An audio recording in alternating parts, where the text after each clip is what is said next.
my friends are getting older, and I'm getting older. Not really a fan of that. Welcome to barbecuing day. So that's my coal starting, and I want to be cooking a steak for lunch for us and our neighbor Joyce. We usually try to do something on Thursdays for lunch. Usually we go out, but today I'm making a steak. So here's the wife's little raised garden bed that I put together for her. Got a few things growing in there. She's still learning.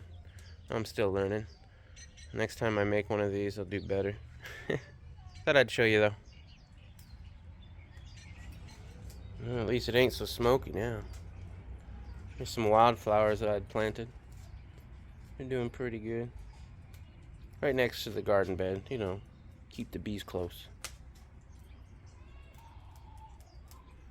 However, I'm kind of smoking them out right now. So tips on making a really good steak.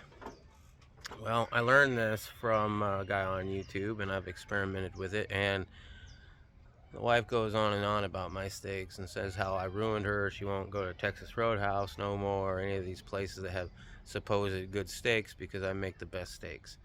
Well, there's a couple tips and tricks. One, get a good thick cut of meat. Try to get prime if you can. Don't ever get select. But look for the good marbling, right? Ribeye is the best to get, in my opinion. It's the most tastiest steak. Not necessarily the most tender. I mean, the tenderloins are great. Don't get me wrong. I love a filet mignon. Very, very, very good. But you want to dry brine that. You want to salt it. You want to do black pepper, salt, and garlic powder. I go a little heavy on the garlic powder, so if you ever have one of my steaks and you like garlic, you're going to be good, but if you don't like garlic, you're not going to like it. I put a few other things on there now and stuff, but dry brining is the key to success. You can make any crappy steak a lot better just by dry brining it for 24 hours before you cook it up. Tip number 2, use lump charcoal. This easy to light and stuff. It gives off a different kind of a flavor. So I got one of these chimneys here, and I just put in regular lump charcoal. I got these tumbleweeds that you put underneath it so that you don't get that flavor of the starting fluid.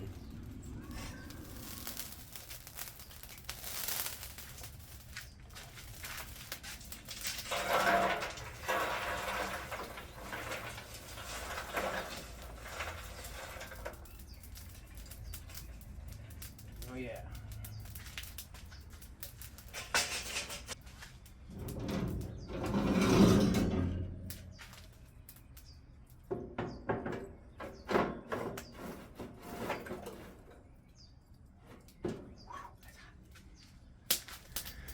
Learn the different qualities of steaks out there. There's choice, there's select, and there's prime. The difference between choice, select, and prime is just the marbling.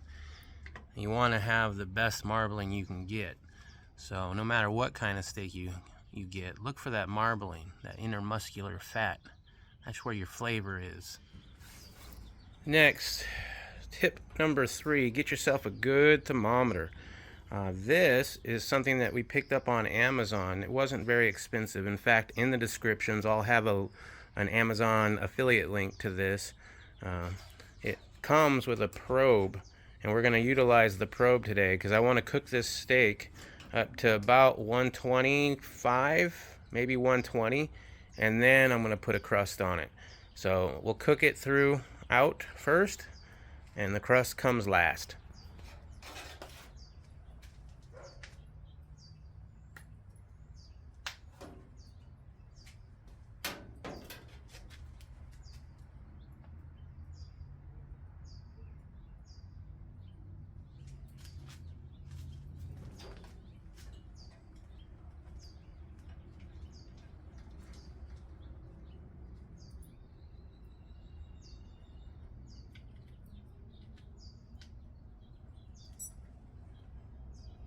Alright, it's 42.3 degrees Fahrenheit currently because it's coming out of the fridge.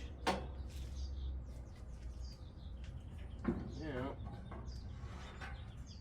just let that cook and check up on it every once in a while until we get to about 120.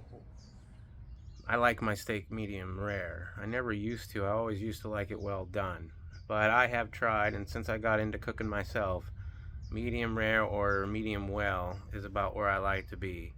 135 is perfect. That's where you want it to be finished, right? But in order to finish it there, I got to put a crust on it. So we'll get it up to 125, 120, somewhere around there, and then we'll put it on the direct flame to get that nice crusty crust, and that should probably raise it up the extra degrees. Well, it's smelling good. It's a thick cut of meat. I did put a pat of butter on the top. Not much butter, but a little bit. Alright, we at 120. Look at that. Now comes the fun part. We get to put a crust on it. I'm going to put a 2-minute crust on this. You can usually do a 1-minute crust, but it's a big, thick piece of meat. So.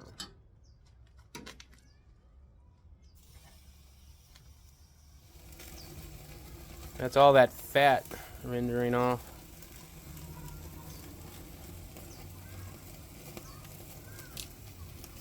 That's 1 minute. Oh yeah.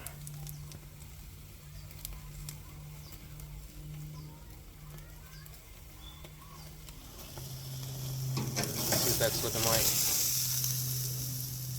Oh yeah, baby. That's looking pretty good.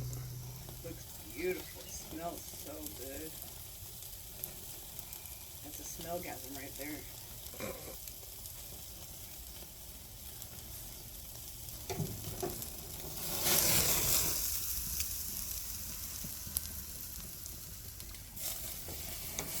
I don't know about you, but I like a good crust on my steak. What do you think, hon? You like a good crust on your steak? I sure as hell do. Yeah? You make the best ones. Oh, it smells so good right now. Excuse me.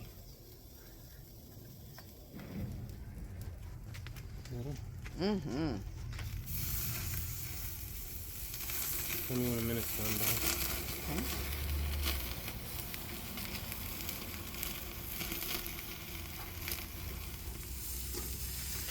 Alright, let's see where we're at.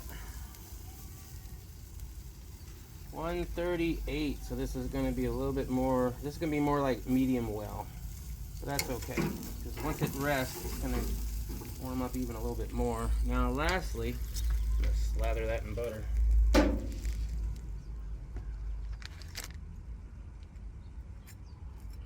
get it in the cracks. And we'll let it rest for at least 10 minutes. Mmm. It's a thick cut, huh, Joyce? Gosh. That looks good.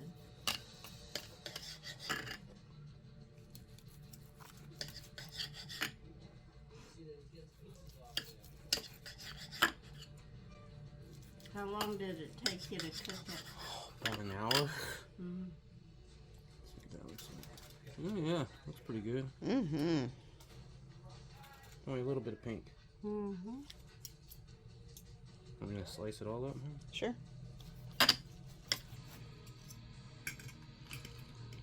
Well, it all looks really good, Joyce. Mm-hmm. You gotta tell me, how's that? What do you think, hon? So good. As you can tell, my women really enjoy eating my meats. And they'll enjoy eating your meats too. Check out that dry brining, as I said. Thank you so much for watching. God bless y'all. And until I see you next time, make sure to keep that family close. Watch out for that government and live free. So there you go. That's how to impress the ladies with your meat. Alright guys, well I hope you enjoyed that. Unfortunately my phone died as I was showcasing everybody enjoying their pieces of meat. Now that's how you make a really good steak. So good that your woman just, you know it. As you can tell,